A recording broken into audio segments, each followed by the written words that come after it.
Meu coração está radiante de alegria em poder estar convosco. Não posso vos dizer que sonhava em estar aqui, mas posso vos dizer que Deus tinha nos seus projetos e nos seus planos estarmos aqui nessa noite. Mais uma vez, obrigado, pastor Carlos Vera Cruz, por nos oportunizar e nos entregar o seu lugar de direito. Também pastor Carlos, que foi o canal que Deus usou para que aqui estivéssemos hoje. Sou de Imperatriz, Maranhão, congrego com o pastor Raul Cavalcante Batista no Campo 1, e até duas terças-feiras atrás eu era o líder geral de homens daquele ministério. Entregamos para assumir uma responsabilidade a nível de Brasil, que é coordenar as conferências Pão para as Nações, que estaremos trazendo ao Brasil a partir deste ano, diretamente da Flórida, Estados Unidos, um projeto apoiado pelo ministério de Jimmy Swaggart, distribuindo Bíblias do expositor, anotadas por Jimmy Swaggart para pastores e líderes. Um trabalho bastante árduo para realizarmos este ano no Brasil, e quem sabe se a gente não traz essa conferência para Paragominas, para os líderes aqui desta região, hein? Vamos orar a Deus. Hoje eu estava falando com Deus e Deus colocou isso no meu coração. Amanhã eu quero sentar com o pastor Carlos Vera Cruz, passar esse projeto. Quem sabe se a gente não traz para cá uma conferência onde os pastores da Flórida, dos Estados Unidos, vêm durante um dia de conferência, falando olho no olho com pastores e líderes. E no final uma grande cruzada à noite, ao ar livre, tudo patrocinado pelos americanos. Amados, eu trouxe nessa noite, além de uma palavra aos nossos corações, ao teu coração, eu também trouxe um material que o Senhor colocou no meu coração. Eu não sou de vender CD, eu nunca vendi CD. É a primeira vez hoje, pastor, está estreando aqui em Paragominas. Mas esse assunto que nós tratamos há 30 dias atrás, chamado de tripé do casamento. Quantos são casados aqui? Levanta a mão. Nós falamos aqui nessa palestra de 1h10 sobre o tripé do casamento: relacionamento conjugal, relacionamento financeiro e relacionamento espiritual. É profundo. Se você quiser, ao final, temos ali na saída, o irmão Aldenor está com material, R$5 apenas o CD MP3, e também temos um DVD de mensagem do pastor Paulo Júnior, que esteve conosco na conferência de homens o ano passado em Imperatriz. Eu também trouxe alguns exemplares e umas gravatas bonitas aí, se vocês quiserem adquirir também, igual essa minha, está ali R$15 apenas, e o CD e DVD é R$5. Esse aqui, pastor, é seu. Amém. Amanhã à noite estaremos na congregação Hebron. Pastor Carlos tem coragem de nos levar ali, igual o pastor Carlos teve coragem de nos oportunizar nessa noite. Abra sua Bíblia, por favor. Evangelho de Mateus, capítulo 10. Evangelho de Mateus, capítulo 10, versículo 16. Evangelho de Mateus, capítulo 10, versículo 16. Esse som é lindo. A Bíblia sendo folheada desse jeito, isso é extraordinário. É só Assembleia de Deus, viu, pastor? É só Assembleia de Deus, porque a Bíblia parece que não está sendo mais usada por aí. Aqui ainda tem Bíblia, não tem? Amém? Glória a Deus. Evangelho de Mateus, capítulo 10, o versículo 16. Aquele que encontrou, diga amém. Amém. Eis que eu vos envio como ovelhas para o meio de lobos.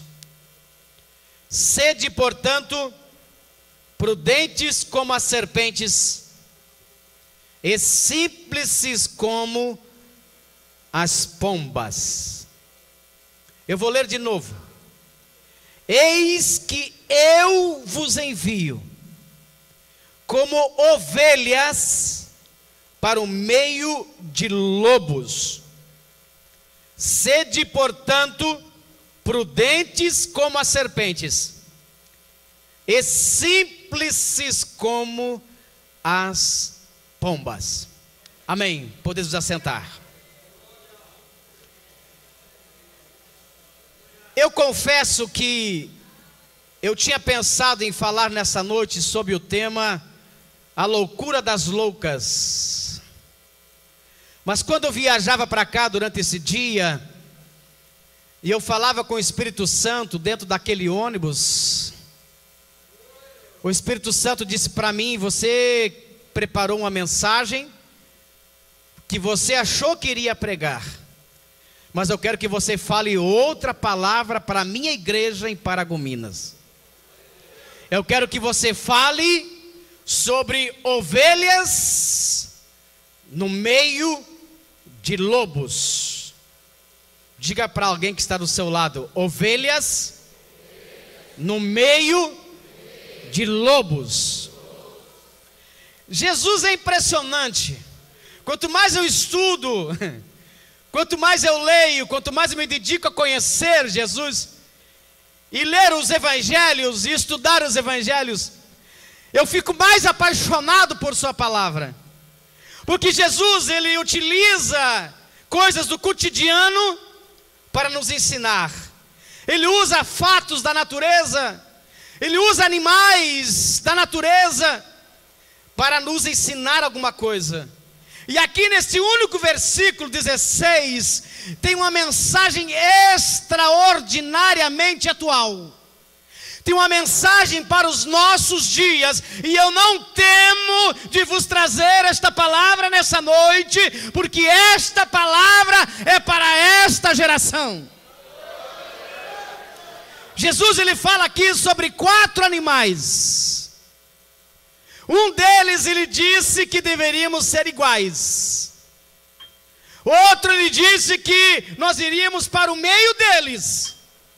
E os últimos 2, ele disse que nós deveríamos ter uma qualidade pelo menos de cada um desses animais. Jesus fala de pomba, de ovelha. Jesus fala de lobo. Jesus fala de serpente. E Jesus fala de pomba. Jesus diz assim: eis que vos envio como ovelhas para o meio de lobos. Ele disse que nos enviaria como ovelhas para o meio de lobos. Eu quero aqui trazer pelo menos 3 características do lobo, da natureza do lobo, para que você possa compreender aonde Jesus quis chegar com essa palavra aos seus discípulos.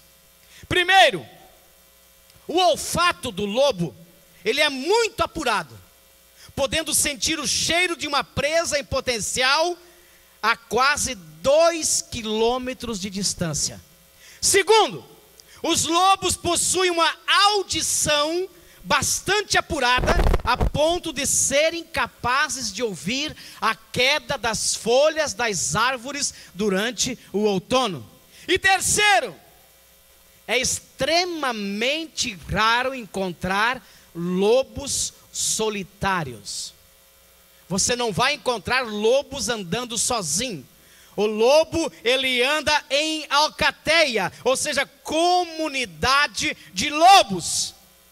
Eu sei que você já está começando a entender aonde que Jesus quis chegar quando disse assim: eis que vos envio como ovelhas para o meio de lobos. Agora Jesus está dizendo o seguinte, que nós devemos ser ovelhas. Jesus não disse que nós deveríamos ser parecido com a ovelha. Jesus não disse que nós deveríamos imitar as ovelhas. Jesus disse que nós deveríamos ser ovelhas.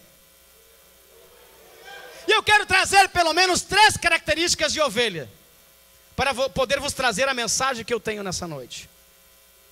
Primeiro, as ovelhas expressam emoções de forma visível, e quando estressadas, por exemplo, mostram sinais de depressão da mesma forma que os seres humanos. Acredite se quiser, a ovelha também se deprime. A ovelha também entra em depressão. Segunda característica, ela não... Aqui está uma coisa interessante. A ovelha não sabe discernir entre a erva boa para comer e a erva venenosa. E sabe que eu tinha uma curiosidade de saber o porquê que o pastor anda na frente da ovelha. Por que o pastor não toca as ovelhas como se toca o gado? Vocês já perceberam que o pastor, ele vai na frente da ovelha? E a ovelha, ela segue o pastor. Sabe por quê? Porque a ovelha, ela não consegue discernir a erva boa da erva má. Então o pastor tem que ir na frente para preparar a pastagem, para que a ovelha chegue e possa comer um produto bom, que não venha lhe causar nenhum mal. Terceiro, a ovelha é um animal muito medroso. A ovelha é um animal muito medroso. E basta que ela não sinta, presta atenção, pastores, basta que ela não sinta o cheiro do pastor, para que ela trema de medo. E no auge do medo, essa ovelha, ela sai correndo do aprisco e torna-se presa fácil dos predadores. Conta-se uma história de que havia muitos rebanhos de ovelha na Turquia. E os pastores daquela manhã, eles foram fazer o seu desjejum, foram tomar o seu café da manhã. E diz a história que eles deixaram a ovelha e foram se reunir com os pastores para tomar o café da manhã e deixar as ovelhas sozinhas. Bastou uma ovelha não sentir o cheiro do seu pastor e ela sai numa carreira em direção ao precipício. E diz o jornal que noticiou isso, que ela se precipita daquele precipício e atrás dela vem 1.500 ovelhas.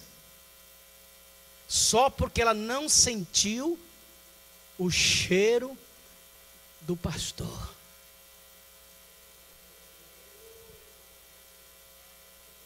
Quarto,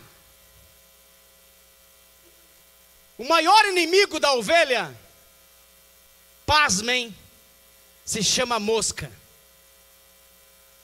O maior inimigo da ovelha se chama mosca.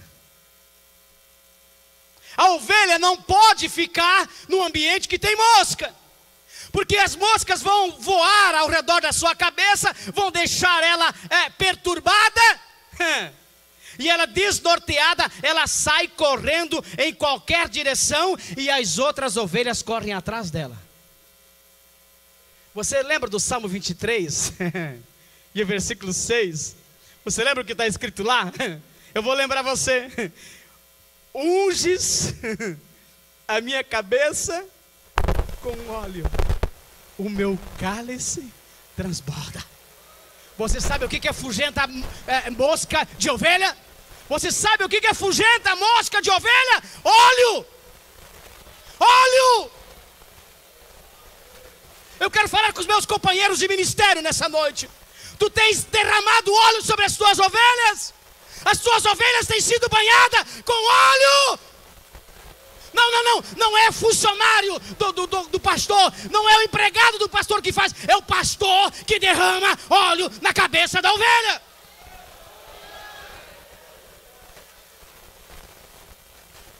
Como é que está o teu óleo? Como é que está o teu azeite? Relaxa, renedia, calaste, tomene, garana, gastema.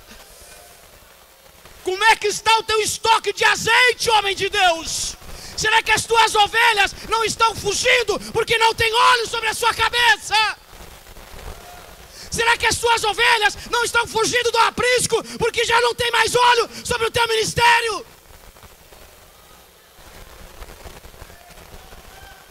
Ei, macheneba, ei, nahade, ei, nahadega.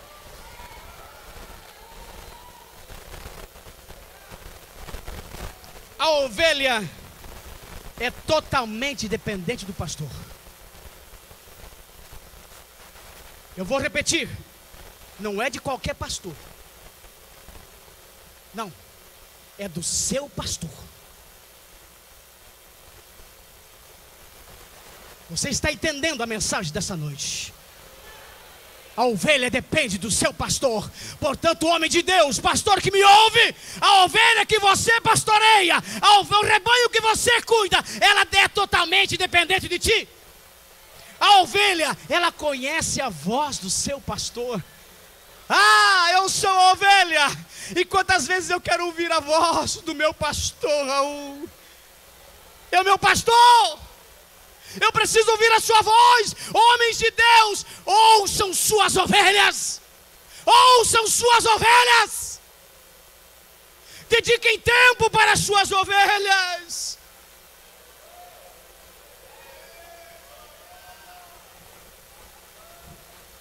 Eu estive em Israel.